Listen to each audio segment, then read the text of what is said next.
एक ऐसा क्रांतिकारी जिसे अंग्रेजों ने खंभे से बांधकर कुत्तों से नोचवाया। उस क्रांतिकारी का नाम रामदास गुडवाला था। इन्होंने मातृभूमि की रक्षा के लिए तन मन धन न्यौछावर करके एक मिसाल कायम की जिसे इतिहास के पन्नों में कैद करके भुला दिया गया। देश की जनता को इस व्यक्ति के द्वारा मातृभूमि के लिए किए गए बलिदान के बारे में कुछ भी पता नहीं है।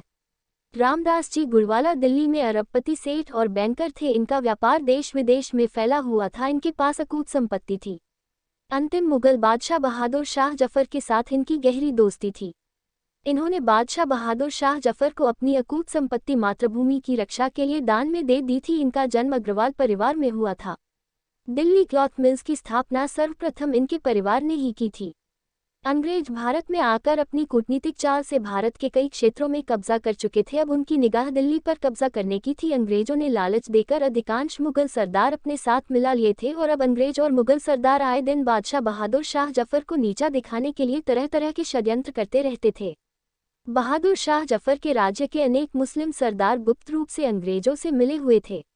ईस्ट इंडिया कंपनी का सपना पूरे भारत में राज करना था। एक दिन बादशाह को अपनी खास बैठक में ईस्ट इंडिया कंपनी के कुचक्रों के बारे में पता चला तो वह बहुत परेशान हो गए, क्योंकि दिल्ली का खजाना बिल्कुल खाली था और अंग्रेजों से लोहा लेने के लिए उन्हें धन की अत्यंत आवश्यकता थी। मुस्लिम सरदार किसी भी प्रकार से उनके साथ सहयोग करने के लिए तैयार नहीं थे। जब यह बात सेठ रामदास गुडवाला जी को पता चली तो उन्होंने अपने मित्र बादशाह की हर प्रकार से सहायता करने का वचन दिया। सेठ रामदास गुडवाला जी ने बादशाह को कहा कि वो कायरता छोड़कर क्रांति के लिए तैयार हो जाए। बादशाह की खराब आर्थिक स्थिति को देखते हुए सेठ रामदास गुडवाला जी ने तुरंत करोड़ों रुपए बादशाह को दिए। इस धन से एक विशाल क्रांतिकारी सेना तैयार की गई, जिससे बादशाह में भी जोश आ गया और वो भी अंग्रेजों से लोहा लेने की तैयारी में जुट गए। इतना ही नहीं, सेठ रामदास जी ने घोड़े, ऊंट और हाथी के चारे आदि की व्यवस्था के लिए भी अलग से धन दिया। लोग उन्हें चेतावनी देते कि अपना धन पानी की तरह मत बर्बाद करो, परंतु वह कहते थे कि पैसा तो वह कभी भी कमा सकते हैं, परंतु इस समय अंग्रेजों से अपनी मातृभूमि को बचाना बहुत जरूरी है। सेठ रामदास गुडवाला ने साहूकारी और व्यापार के साथ साथ सेना व खुफिया विभाग के संगठन का कार्य भी प्रारंभ कर दिया। बादशाह के अधिकांश दरबारी दगाबाज थे। यह लोग सेठ जी के संगठन से संबंधित सारी सूचनाएं अंग्रेजों को देते थे। सेठ रामदास गुडवाला भी इन दगाबाज दरबारी लोगों के बारे में जानते थे, पर फिर भी उन्होंने अपने प्रयास से सारे उत्तर भारत में जासूसों का जाल बिछा दिया। उन्होंने अनेक सैनिक छावनियों से गुप्त संपर्क किया। उन्होंने भीतर ही भीतर एक शक्तिशाली सेना व गुप्तचर संगठन का निर्माण किया। उन्होंने देश के कोने कोने में गुप्तचर भेजे व छोटे से छोटे मनसबदार और राजाओं से प्रार्थना की कि वे सभी लोग मिलकर इस संकट काल में सम्राट की मदद कर देश को स्वतंत्र करवाएं। सेठ रामदास गुडवाला जी ने अंग्रेजों की सेना में भारतीय सिपाहियों को आज़ादी का संदेश भेजा और क्रांतिकारियों ने निश्चित समय पर उनकी सहायता का वचन भी दिया। यह कहा जाता है कि क्रांतिकारियों द्वारा मेरठ व दिल्ली में क्रांति का झंडा खड़ा करने में सेठ रामदास गुडवाला का प्रमुख हाथ था। सेठ रामदास गुडवाला की क्रांतिकारी गतिविधियों से अंग्रेज अधिकारी बहुत चिंतित हुए। सर जॉन लॉरेंस आदि सेनापतियों ने सेठ रामदास गुडवाला को अपनी तरफ मिलाने के लिए बहुत तरह के लालच दिए, लेकिन वो किसी भी लालच में नहीं आए। यहाँ तक कि वो अंग्रेजों से बात करने को भी तैयार नहीं हुए।